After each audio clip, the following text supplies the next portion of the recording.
The rolling hills of the Double B Ranch had been in the Miller family for 4 generations. It was a place defined by the smell of crushed prairie grass, the low hum of cicadas, and the absolute, unwavering sanctity of silence. Or at least it used to be. I'm Elias Miller. I'm 64 years old, and I've spent most of my life fixing things that break: fences, tractors, and the occasional stubborn mule. But I had never encountered a problem quite as persistent, or as loud, as Brenda Vance. Brenda was the self-appointed president of the Whispering Pines Luxury Estates, a development of cookie-cutter mansions that had sprouted up on the eastern border of my land 2 years ago. The people who moved there weren't bad folks mostly, but they seemed to think that the country life meant they owned everything the light touched. Brenda, in particular, took it as a personal insult that my 300 acres of working cattle ranch stood between her cul-de-sac and the new organic grocery store in the valley. The conflict started with a shortcut. To get to the valley road via the public highway, Brenda had to drive 10 miles around the ridge, but if she drove through my main gate, down my private gravel access road, and out my back pasture, it took her 4 minutes. The first time I caught her, I was polite. I flagged down her pristine white SUV, a vehicle that had never seen a speck of mud in its life, and tipped my hat. "Morning, ma'am," I said. "I think you're lost. This here is private property." Brenda rolled down her window just enough to let out a puff of air-conditioned lilac scent. She looked at me like I was a smudge on her windshield. "I'm Brenda Vance, HOA president at Whispering Pines. I'm just taking the utility access. It's much faster for my Pilates class." "It's not a utility access, Ms. Vance. It's my driveway, and my cows graze near this road. I can't have high-speed traffic through here." "I'll be careful," she said, already rolling the window up. "And really, Elias, is it? You should consider paving this. The dust is terrible for my paint job." She drove off before I could respond. Over the next month, the shortcut became a highway. Brenda didn't just use it. She told her inner circle at the HOA about it. Suddenly, I had Lexuses and Audis kicking up dust clouds every morning at 8:00 a.m. I tried everything. I put up private property signs. They were torn down. I put up a no trespassing sign with a picture of a camera. Brenda personally stopped her car one afternoon to tell me the sign was an eyesore and devalued the aesthetic of the neighborhood. Then I installed the gate. It was a heavy, chain-link farm gate with a stout padlock. The next morning, I found the gate lying in the dirt, the hinges twisted. Brenda had simply pushed it open with her reinforced bumper and kept driving. When I confronted her at the edge of the property, she didn't even look guilty. "It's an easement issue, Elias," she said, tapping her manicured nails on her steering wheel. "My lawyer says that since this road has been here for 50 years, it's a prescriptive easement. You can't legally block us." "My lawyer says you're full of it, Brenda," I retorted, my voice low. "This road was built by my grandfather for tractors, not for entitled suburbanites who can't leave 5 minutes earlier for yoga." "We'll see about that," she chirped. "In the meantime, do fix that gate. It's dangerous leaving it lying in the road like that." That was the breaking point. I sat on my porch that evening, sipping a lukewarm coffee and watching the sun dip behind the silos. My old dog Buster rested his head on my boots. I felt a deep, vibrating simmer of resentment in my chest. It wasn't just about the road, it was about the lack of respect. To Brenda and her crew, I wasn't a neighbor. I was an obstacle. I was a relic of an old world they wanted to pave over. I called my nephew, Marcus. Marcus runs a specialized construction firm in the city. He deals with high-security installations, banks, government buildings, that sort of thing. "Marcus," I said when he picked up, "I need some of those things you put in front of the federal building, the ones that don't move." Marcus laughed. "Bollards, Uncle Elias, what are you planning?" "I'm planning on reclaiming my peace of mind." The installation took 3 days. I chose a spot about 50 yards inside my property line, just past a sharp bend in the gravel road where the trees grew thick.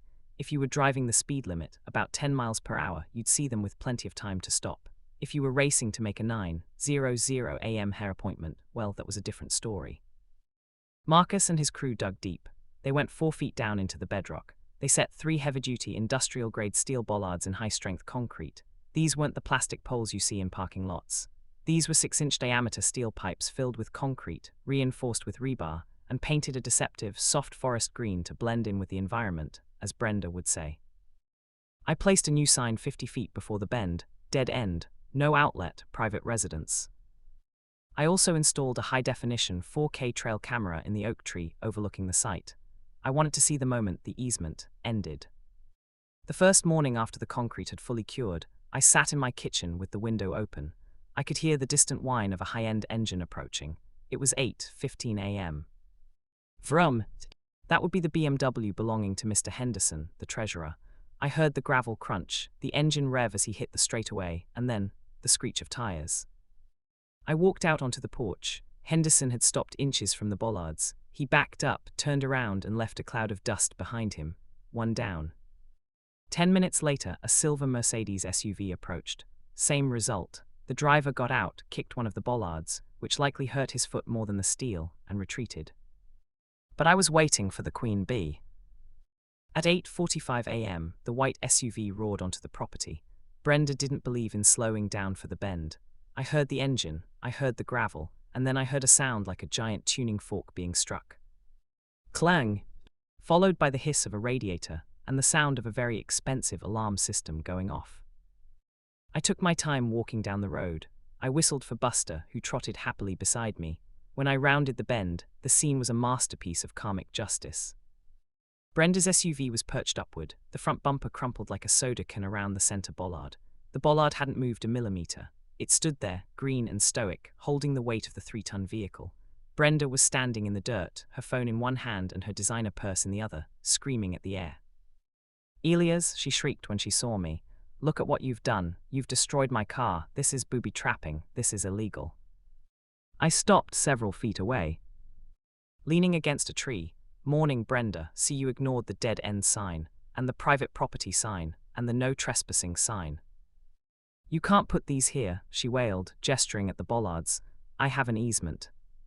"Actually," I said, pulling a folded piece of paper from my pocket, "I had the county surveyor out here yesterday. This road isn't a documented easement, it's a private driveway, and these bollards, they're officially registered as structural erosion control on my property, perfectly legal. In fact, the county gave me the permit this morning." Brenda's face turned a shade of purple that matched her workout leggings. "I'm calling the police. I'm suing you for every cent this ranch is worth." "Go ahead," I said calmly, "but while you're on the phone, you might want to call a tow truck. And not just any tow truck, you're going to need a crane. That car is high-centered on 6 tons of reinforced concrete, and Brenda." She paused, her thumb hovering over her phone screen. "My trail camera caught you doing 40 in a 10-mile-per-hour zone on a private road. That's reckless driving and criminal trespass. If you want to involve the law, I'm happy to hand over the footage." She went quiet. The only sound was the drip, drip, drip of coolant hitting the gravel. "Get me out of here," she hissed. "I can't do that, Brenda. This is private property. You're trespassing. I'm going to have to ask you to wait for the tow truck at the gate, outside the fence." The aftermath was a slow, satisfying victory. It took 4 hours to get her car off the bollard. The repair bill, I later heard through the local gossip vine, was more than the car was worth. The frame was bent, the engine block was cracked, and the aesthetic Brenda loved so much was ruined. Word traveled fast through Whispering Pines. The shortcut was officially closed. A week later, I was out by the bollards, planting some shrubs to make the area look a bit nicer. A black sedan pulled up to the gate. I tensed, expecting another confrontation, but a man I didn't recognize stepped out. He looked to be about my age, dressed in a simple flannel shirt. "Mr. Miller?" he asked. "Depends on who's asking," I replied. He smiled and held up a hand. "I'm David. I live on the far side of the estates. I just wanted to come by and say, thank you." I blinked, "Thank you."